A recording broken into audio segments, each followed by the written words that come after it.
പോകുന്നു. ശ്രീ മഹേഷ് പണിക്കർ, ഇന്നിപ്പോൾ പുതിയ പാളി സ്ഥാപിച്ചിരിക്കുകയാണ്. അതിൽ നിന്ന് നമുക്ക് തുടങ്ങാമെന്ന് തോന്നുന്നു. ഈ പുതിയ പാളി സ്ഥാപിക്കാനായി എടുത്തു കൊണ്ടുപോയ ദിവസത്തെക്കുറിച്ച് അങ്ങ് പറയുന്നുണ്ടായിരുന്നു. ഇന്നിപ്പോൾ അത് സ്ഥാപിക്കുന്നു. സ്ഥാപിക്കുമ്പോഴേക്കും ഈ സ്മാർട്ട് ക്രിയേഷൻസിന്റെ പങ്ക് കൂടുതൽ കൂടുതൽ വെളിവായി വന്ന ശേഷം അത് സ്ഥാപിക്കലാണ്. അപ്പോൾ അതിനെ എങ്ങനെയാണ് അങ്ങ് കാണുന്നത്? അതിൽ നിന്ന് തുടങ്ങാമെന്ന് തോന്നുന്നു.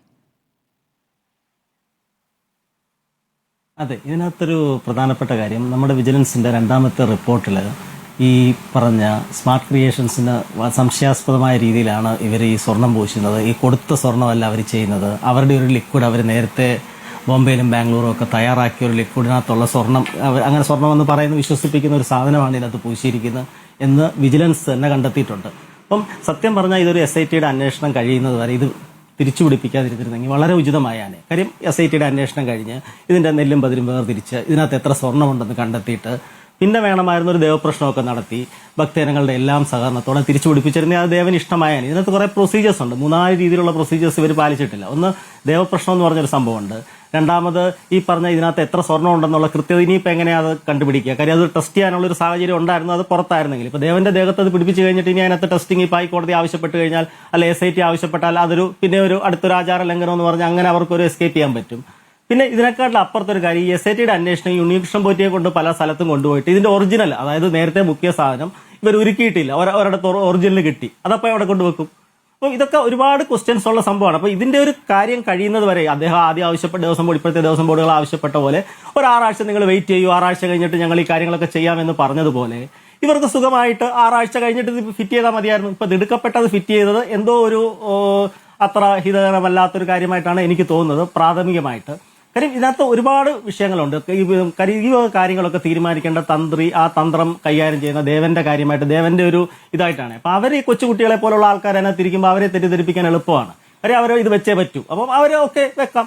കാര്യം അതിലൊരു ഉത്തരവാദിത്ത ബോധമുള്ള, നമ്മളിപ്പം ആറന്മുളയൊക്കെ കണ്ടാണ്, എന്ത് മഹത്തായ പ്രായമുള്ള, അറിവുള്ള, വളരെ പക്വതയോടെ കാര്യങ്ങളെ കൈകാര്യം ചെയ്യുന്ന രീതിയിൽ കൈകാര്യം ചെയ്യേണ്ട വിഷയമാണ്. ഇതൊക്കെ ശബരിമല പോലത്തെ ഒരു മഹാക്ഷേത്രത്തില് ഇതിനകത്തൊക്കെ വളരെ നിസാരമായ രീതി ഞാൻ എടുത്ത് വെക്കുന്നു, എന്റെ ഇഷ്ടത്തിന് ഞാൻ അളക്കുന്നു, എന്റെ ഇഷ്ടത്തിന് ഞാൻ വെക്കുന്നു.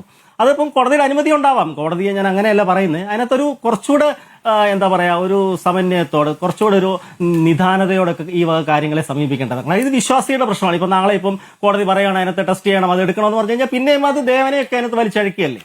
കാര്യം ഇവർ ഇച്ചിരൂടെ മെച്ചുവേർഡ് ആയിട്ടുള്ള രീതിയിൽ ഈ കാര്യങ്ങളെ സമീപിക്കണം. എന്തായാലും ഇത്ര വലിയ കൊള്ള നടന്നു. ഇപ്പൊ നമ്മൾ എല്ലാവരും അറിയാം ഇത്രയും വലിയ കൊള്ളയാണ്. ഏകദേശം കണക്കനുസരിച്ച് ഏകദേശം 15 കിലോയോളം സ്വർണം ചുറ്റുമുണ്ട്. 2 കിലോയെ ഇപ്പൊ ഇതിനകത്ത് വന്നിട്ടുള്ളൂ. 15 കിലോ മാത്രമേ മേളി റൂഫി. അതായത് ഈ ദ്വാരപാലക ശില്പങ്ങളിൽ പൊതിഞ്ഞ 2 കിലോ സ്വർണം മോഷ്ടിച്ചു, ചതി, വിശ്വാസവഞ്ചന ചെയ്ത് എടുത്തുകൊണ്ടുപോയി എന്നാണ് ഇപ്പോൾ ഈ റിമാൻഡ് റിപ്പോർട്ടിലുള്ളത്. ഈ 2 കിലോ എന്ന് പറയുന്നത് ദ്വാരപാലക ശില്പങ്ങളുടെ കണക്ക് മാത്രമാണ്, അതിന്മേൽ മാത്രമുള്ള റിമാൻഡ് റിപ്പോർട്ടാണെന്ന് മനസ്സിലാക്കണം. ബാക്കി വരാനിരിക്കുന്നേ ഉള്ളൂ.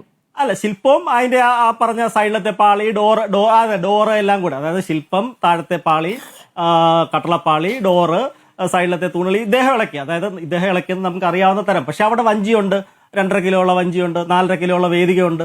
അപ്പൊ ഇതിനൊക്കെ ഏത് കാലത്ത് മാറ്റിയില്ല എന്നൊന്നും നമുക്ക് ആർക്കും അറിയില്ല. കാര്യം അത് കൂടുതൽ SITയുടെ അന്വേഷണത്തിൽ ഇതെല്ലാം പുറത്തു വരും. അവർ നല്ല രീതിയിൽ അത് ചെയ്തുകൊണ്ടിരിക്കുകയാണ്. അപ്പൊ അത് വന്നു കഴിഞ്ഞിട്ട് വേണം നമ്മൾ ഇത് ചെയ്യാൻ. ഇപ്പൊ ഈ ധാരപാളി വെച്ചാൽ മറ്റേന്റെ കൂട്ടല്ലല്ലോ, മറ്റേ ഒരു സാധനം വെക്കുന്ന പോലെ അല്ല. അതൊരു പൂജാവിധികൾ, അനുജ്ഞയുണ്ട്, ഇതിനകത്ത് കുറെ ആചാരങ്ങളുണ്ട്. നമ്മൾ എടുക്കണമെങ്കിൽ ദേവന്റെ അനുജ്ഞ വേണം, തിരിച്ചു വെക്കണേ പുനഃപ്രതിഷ്ഠ കലശം വേണം. അങ്ങനെയൊക്കെയുള്ള പല ആചാരങ്ങളുമായിട്ട് ബന്ധപ്പെട്ടതാണ്. ഇപ്പൊ ആചാരങ്ങളുമായിട്ട് ഇതിനെ ബന്ധപ്പെടുത്തുന്നത് തികച്ചും അശാസ്ത്രീയമാണ്. കാര്യം അങ്ങനെയല്ല വേണ്ട. ഇതൊരു ദേവപ്രശ്നത്തോടെ ഈ സംഭവം ഇത്രയും അലമ്പായി. ഇതിന്റെ കാര്യങ്ങളൊക്കെ കഴിഞ്ഞു. സ്വർണം പല വീടുകളിൽ പോയിട്ടുണ്ട്, പല വീടുകളിലൊക്കെ പ്രതിഷ്ഠിച്ച് എന്താ പറഞ്ഞ പൂജാ കർമ്മങ്ങളൊക്കെ നടത്തിയാണ്. അപ്പൊ അതിൻ്റെതായ രീതിയിൽ ദേവന് ഹിതമാണോ ഇത് തിരിച്ചു വെക്കുന്നത്, അങ്ങനെയൊക്കെ ഒരു ഹിതം പരിശോധിക്കാനൊക്കെ ഒരുപാട് മാർഗങ്ങളുണ്ട് ഈ തന്ത്രങ്ങളിൽ.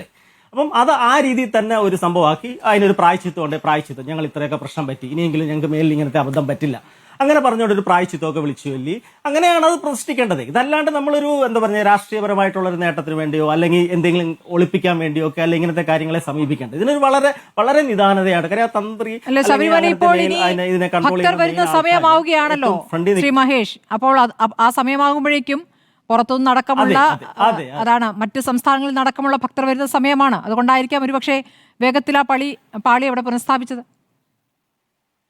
അതിന് ഇനി സമയമുണ്ടല്ലോ. ഇനി ഒരു 2 ആഴ്ച. ഇപ്പൊ അന്വേഷണം, ഇപ്പൊ അദ്ദേഹത്തെ 14 ദിവസത്തെ കസ്റ്റഡിയിൽ തന്നെ, 14 ദിവസം ക്ഷമിച്ചാൽ തന്നെ ഇതിന്റെ ഏകദേശം ഒരു ധാരണ എല്ലാവർക്കും എത്തും.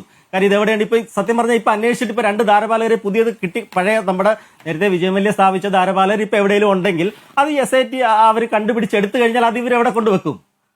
അത് ഓഫീസിൽ വെക്കാൻ പറ്റുമോ? അത് ഇവിടെ തന്നെ വെക്കണ്ടേ? അപ്പൊ ഇത് ഇളക്കണ്ടേ? പിന്നെ ഒരു അനിജം വേണ്ടേ? പിന്നെ ഒരു തിരിച്ചുള്ള പ്രതിഷ്ഠ ഇത് വേണ്ടേ? അപ്പം അത് പിന്നെ കോംപ്ലിക്കേറ്റഡ് അല്ലേ? കുറച്ച് വെയിറ്റ് ചെയ്യാമായിരുന്നു. അതേ മാത്രമേ എനിക്ക് അതിനകത്തൊരു മെയിൻ ഇതായിട്ട് പറയാനുള്ളൂ. പിന്നെ കൊള്ള സംബന്ധിച്ച് വലിയൊരു കൊള്ളയാണ്, അതിനകത്ത് ഒരുപാട് സംഭവങ്ങൾ വരാനുണ്ട്. ഇത് തന്നെ അല്ല, ആ കൊള്ളയിൽ എന്തൊക്കെ തെളിയുമെന്നാണല്ലോ നമുക്ക് അറിയേണ്ടത്. ശ്രീ